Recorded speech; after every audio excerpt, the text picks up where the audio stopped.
Bonjour et bienvenue sur ce podcast de On se voit dimanche. Ceci est le deuxième épisode de l'interview de Lise Blanc par Pauline Chavanon.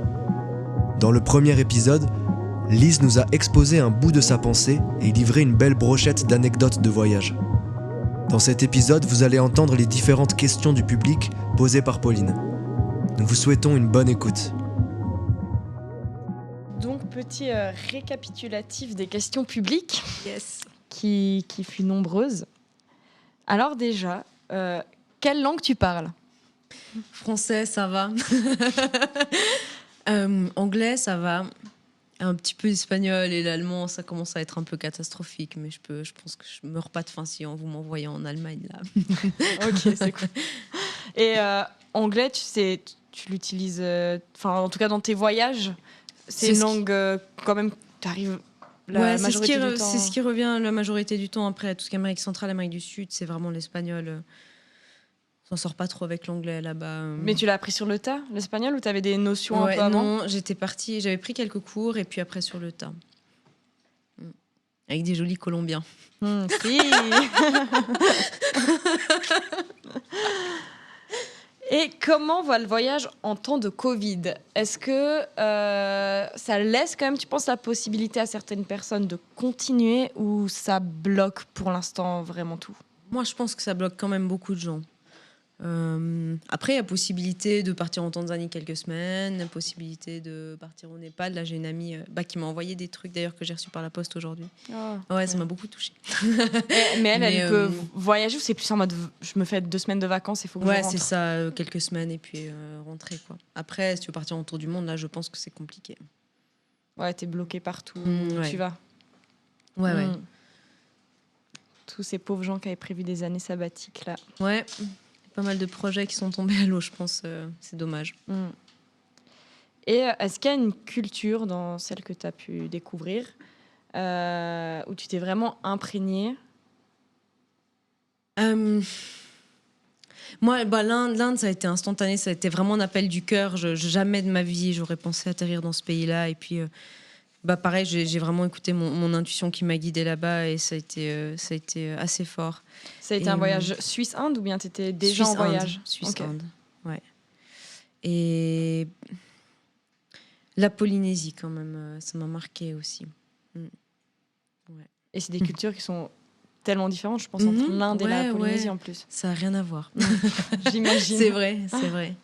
Mais, Et qu'est-ce que tu as gardé de la Suisse en partant et est-ce qu'il y a des choses que tu as laissées Au niveau justement un peu émotionnel, etc. Ou au niveau dans ce sens-là. Plutôt émotionnel, moi, je pense que tu emportes tout avec toi quand tu pars. Tu peux pas croire à tort que quand tu fermes la porte à double tour à Haïen, tu ne prends pas tes problèmes avec toi en Alaska ou au Costa Rica ou je sais pas où. Donc non, j'ai toujours tout pris avec moi. Okay. Et quand j'avais l'audace de croire que je pouvais faire quelque chose, ça m'a vraiment rattrapée très rapidement. J'ai très vite appris que c'était pas le cas, donc ouais. Et il y a des choses que tu as pu régler pendant tes voyages, enfin si c'était plus des problèmes avec toi-même, et tu as créé des nouveaux problèmes ou est-ce que ça te crée aussi en fait ? Au final, tu te dis, quand tu penses voyage, aventure, tu te dis c'est forcément cool, mais en vrai, est-ce que ça peut te créer aussi des choses que tu ramènes pareil en Suisse en fait quand tu rentres ? Oui, mais je pense que ça change pas grand-chose si ton processus il se fait ici en Suisse dans une sorte de cocon stable ou alors que tu es un peu en mouvement à l'étranger. C'est le temps souvent qui fait que les choses guérissent ou qu'elles passent. Donc que ça se passe ici ou ailleurs, à mon humble avis, ça change pas grand-chose au final. Ouais, donc c'est pas un échappatoire de dire je pars en voyage pour fuir à certaines choses. Au contraire.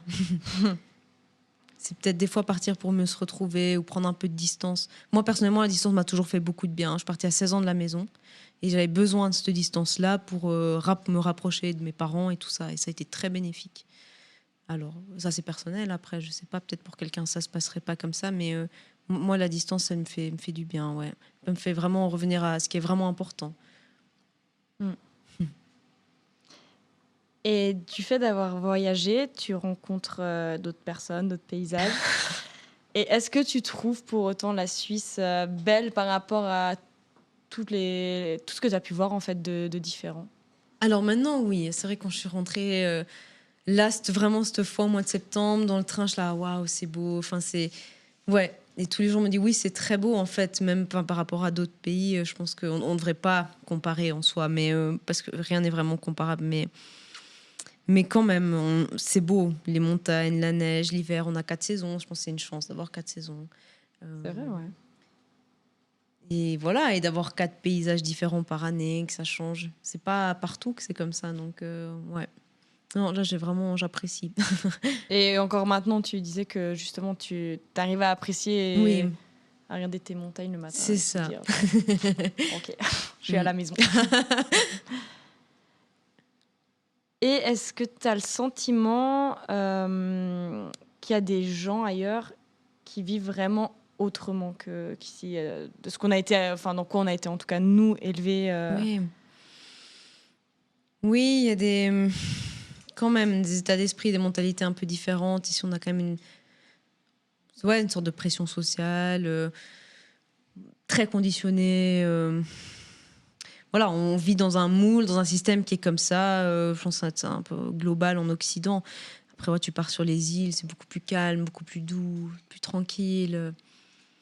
Les gens ne souffrent pas de crise d'angoisse à Madagascar, ça n'existe pas. Quand tu dis que la Suisse est le 2e pays au monde à avoir le taux de suicide le plus élevé, on te regarde avec des yeux en te disant quoi ? Rêve de venir ici. Et toi, tu dis non, les gens se foutent en bas.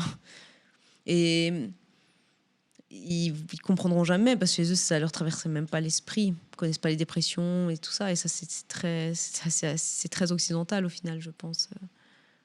Et toi, c'est des modes de vie que tu as découverts, tu penses ce serait possible par rapport à tout ce qu'il y a eu avant, d'entre guillemets l'adopter, ou est-ce que ça... Enfin, je me dis, on est quand même, pour le coup, très conditionnés malgré nous, et de se dire, est-ce que je peux être aussi tranquille? Est-ce que ça te gaffe pas au bout d'un moment d'être là, on se réveille? Enfin, je sais pas, d'avoir un peu des trucs en toi qui font que tu aurais de la peine un peu à vraiment intégrer un nouveau mode de vie.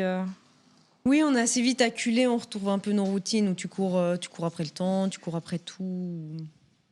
Il faut faire en fait. Genre si tu dis aux gens, moi je ne fais rien aujourd'hui, on dira qu'est-ce que tu fais rien, tu travailles pas. Et ça te fout la pression. Moi, ça me met la pression. Tu culpabilises. Ouais, aujourd'hui, il faut que je fasse 10 000 trucs, en fait, productifs, tu vois. Et c'est un conditionnement qu'on a depuis tout petit. Et ça rentre dans l'inconscient collectif, au fait. Au final, c'est pas forcément toi, mais c'est aussi... Enfin, je pense qu'on est tous reliés et que... Voilà, et en Suisse, c'est comme ça. Si tu fais pas 8h, 17h, du lundi au vendredi, etc., t'es un peu en marge et tout ça. C'est difficile de se... Justement, c'est comme un oignon, là, qu'il faudra enlever des couches et des couches et des couches pour juste retrouver le centre. Mais bon, ça prend peut-être des années, des vies, je sais pas. Moi, je suis pas encore là, en tout cas, mais...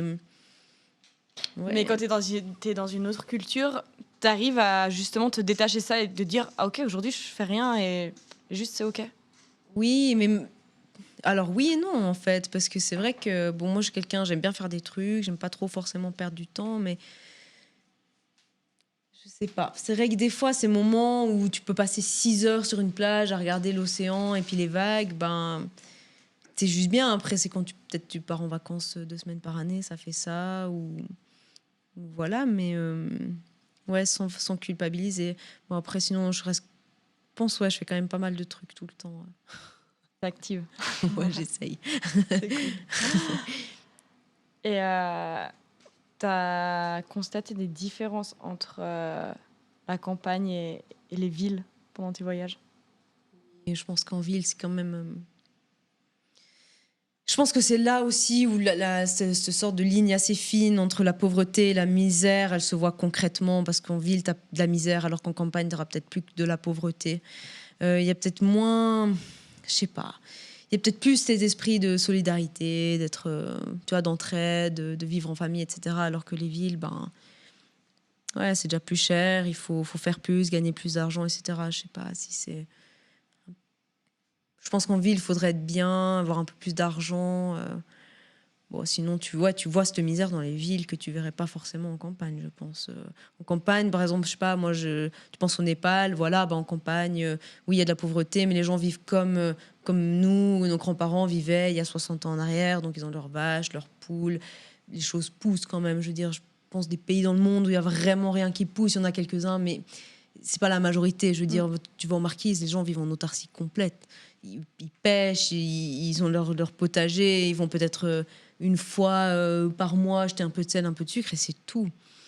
Mais Et toi, tu as un endroit où tu te sentais plus attiré, si c'était à choisir entre la campagne ou la ville, ou tu sens que c'est un peu un équilibre entre les deux qui te correspond? moi, je serais mieux en campagne, je pense. Mhm. C'est ça la question. Ouais. Ouais, je serais mieux.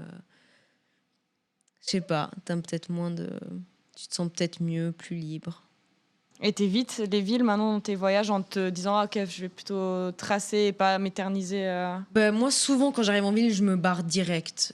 Il n'y a pas beaucoup de villes que je peux dire je connais. C'est souvent 1 ou 2 jours peut-être pour me remettre du décalage ou juste prendre un peu la température vite fait, savoir quel bus part et je m'en vais. Il n'y a pas beaucoup de villes dans lesquelles je suis restée, quoi. Généralement, je les évite. Après, je suis persuadée qu'il y a des très belles villes dans le monde, hein, mais C'est pas ça que tu recherches. Non. Et t'as l'impression que les gens ils se sentent un peu concernés par la politique justement dans Par le la- voyage. Je sais pas trop répondre à cette question. Je pense à des... Je sais pas, franchement. Et par rapport à la religion, tu sens aussi que c'est quelque chose qui peut être ouvert, en tout cas en discussion ou ancré chez, je sais pas, chez des jeunes ou nous des fois ici on peut avoir l'impression que ça se perd un peu. Et est-ce que Ouais. tu as eu d'autres endroits C'est différent, alors qu'il y a quand même plein de pays qui sont conditionnés par la religion, justement, et c'est vraiment, vraiment une grande importance. Bah oui, il y en a quand même plein des pays qui sont... voilà, qui ont plein de croyances, c'est très important. Tu vois, dans les pays musulmans, c'est quand même là, c'est très ancré. Bon, le christianisme aussi, je pense que ça dépend du pays. Mais ils sont assez ouverts à la discussion. la discussion là-dessus, ou si tu as des questions. Oui. Les gens te répondent si tu poses des questions. Ok. Ouais. Et j'ai l'impression qu'il y a des moments durs dans le voyage, enfin, comme dans la vie en général. Mais pourtant, c'est pas de ces moments-là dont on parle. Et toi, est-ce que tu as l'impression un peu, des fois, de gommer certains moments durs? Et enfin, c'est comme quand tu pars en vacances et quand tu rentres, tu vas raconter que ah ouais, c'était tellement intense, j'ai fait ça et ça. Et en fait, tu oublies. Je pense dans la vie de manière générale, non. Les années après le recul, et même les pires moments se transforment en bons moments. Enfin, moi, j'ai un peu cette sensation-là que au moment où t'es vraiment sur le moment, ça, ah non, qu'est-ce qui se passe? Là, je vais jamais m'en sortir ou c'est horrible et tout. Bah, au bout de quelques années, ça s'estompe et puis bon, après tu en rigoles, quoi. Donc, je pense que ça change pas grand-chose que tu sois en voyage ou pas pour ce genre de choses. Après.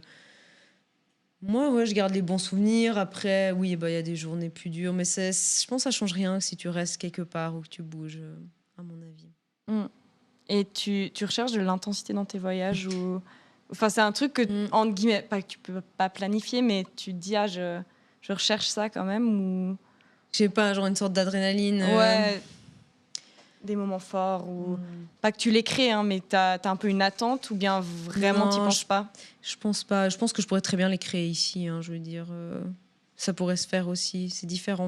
Je sais pas trop. Je suis pas dans un processus où je vais me dire, ah ouais, là, je vais faire ça et... Thank you.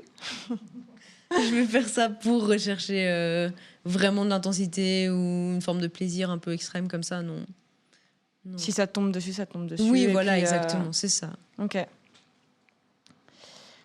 Et comment tu faisais, enfin, où tu fais, mais surtout, je pense à ta marche, quand toute la journée, tu penses, est-ce que t'avais un moyen de couper vraiment ça, ou t'arrives pas forcément à le maîtriser? Moi, j'arrive pas beaucoup à maîtriser.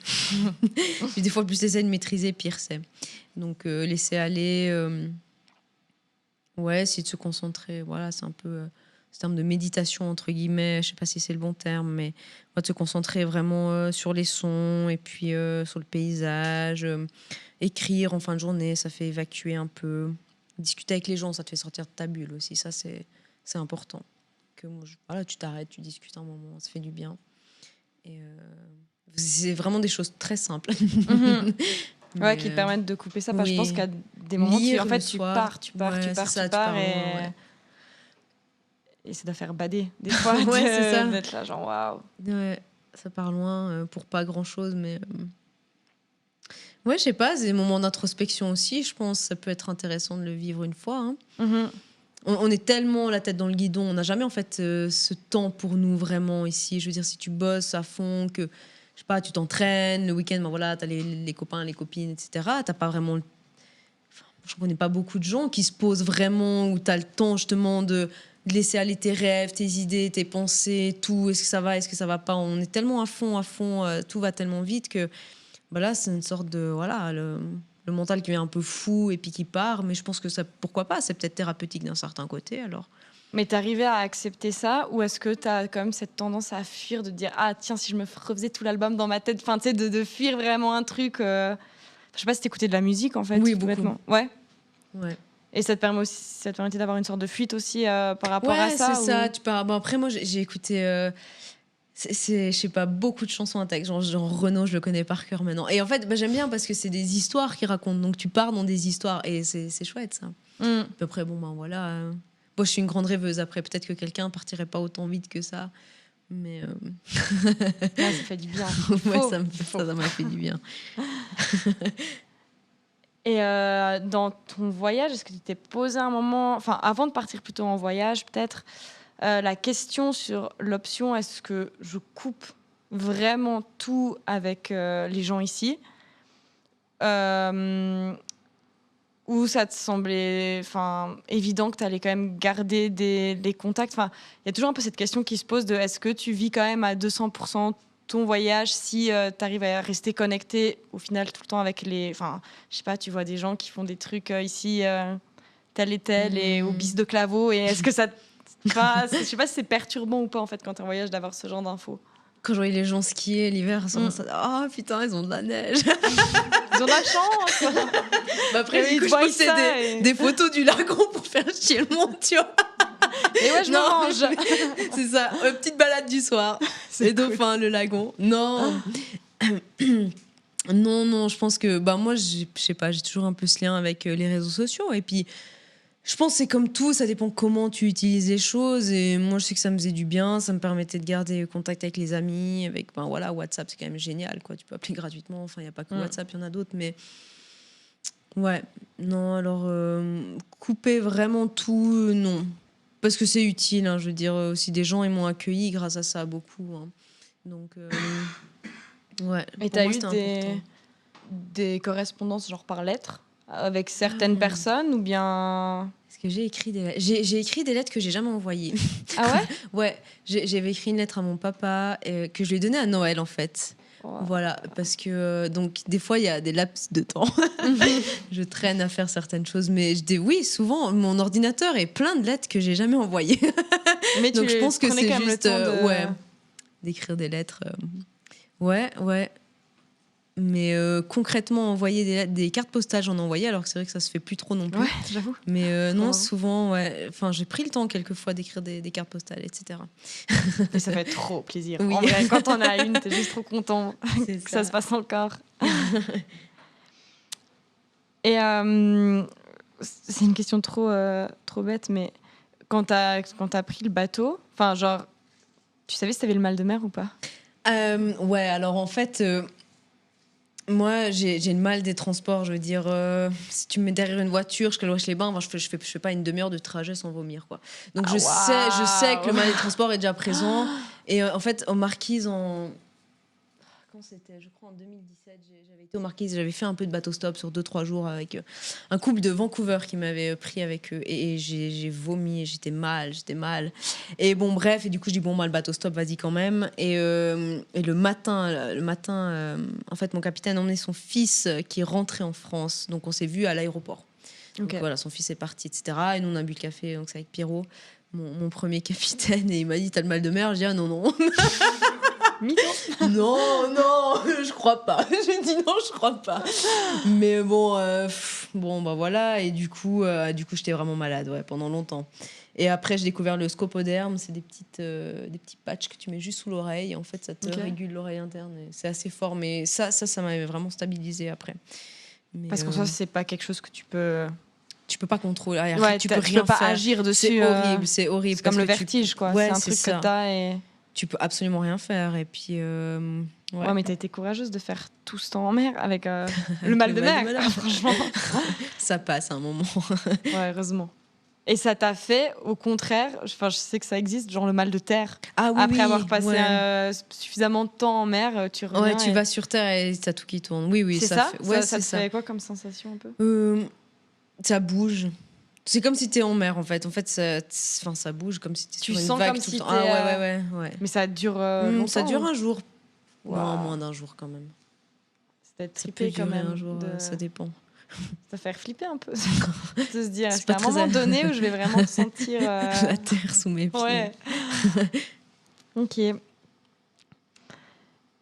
il y a un endroit où tu t'es dit, ok, là, je peux rester, je vis là. C'est cet endroit où tu as dû limite te faire violence pour dire, ok, faut que je parte de là à un moment donné.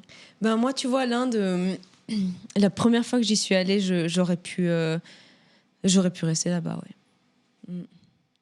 Vraiment. Tu t'es sentie... Bien à la maison. Ah, pour la première fois de ma vie, j'étais vraiment à la maison. Et t'y es retournée depuis ou pas? Oui, j'y suis retournée, ouais. Et Et t'as j'ai eu moins le- ce sentiment-là. Mais Ok. la première fois, c'était assez fort, ouais. Je sais pas si là, au jour d'aujourd'hui, je pourrais vivre en Inde. Après, c'est presque un continent, c'est immense, ça dépend où je vivrais, comment, etc. Mais la première fois, ouais, j'aurais pu clairement poser le sac et rester là. Et qu'est-ce qui t'a fait partir et pas juste dire, ah bah, je reste? Ben, ma maman est partie, en fait, quand oui. j'étais là-bas. Ok, c'était quand t'étais en Inde. C'est exactement ça, ouais. Et c'était horrible parce que ouais. Ben, on m'a t'a arraché à rappelé, cette ouais, terre. c'est Là, ça. je voulais pas. J'étais en colère. J'avais la haine. Ouais, parce que c'est puissant, je pense, ce sentiment de te sentir chez toi, en fait. C'est ça. Là, je voulais pas. Mais bon, ben voilà. Mais c'était même pas en plus ton premier voyage, ou bien... Tu penses l'Inde, c'est vraiment le pays qui t'a fait... Où tu t'es vraiment senti bien, ou c'était un premier... Non, c'était pas un premier voyage Non, du c'était tout. pas un premier voyage. Ok. Donc, c'est vraiment, je pense, le lieu, ouais. Et tu penses que t'aurais envie de retourner là-bas Bah, par la j'y suite, suis retournée l'année passée 2 mois. Ok. Et c'était bien, je sais pas. C'était différent. Moi, je pense que tout change aussi d'une année à l'autre. Mais je sais pas si je pourrais y revivre maintenant. Mais à 21 ans, alors j'aurais pu poser le sac et ciao. Affaires. Donc le mal de l'Inde, toi, tu n'as pas connu, tu n'as pas connu ça. Et tu penses que tu as des amis qui t'attendent quelque part ailleurs Bah, on dans a le peut-être monde. tous des amis qui nous attendent d'ailleurs dans le monde, non? Ouais. Mais est-ce que tu penses que tu as une différence quand même avec tes amis d'enfance où c'est quand même t'as grandi avec eux et j'ai l'impression que tu tisses quand même un lien particulier, même si tu peux faire des rencontres de ouf par après, mais t'as quand même pas ce lien vraiment très ancré. Et tu penses que c'est des relations qui restent à part, ces amis d'enfance, ou alors C'est une bonne question.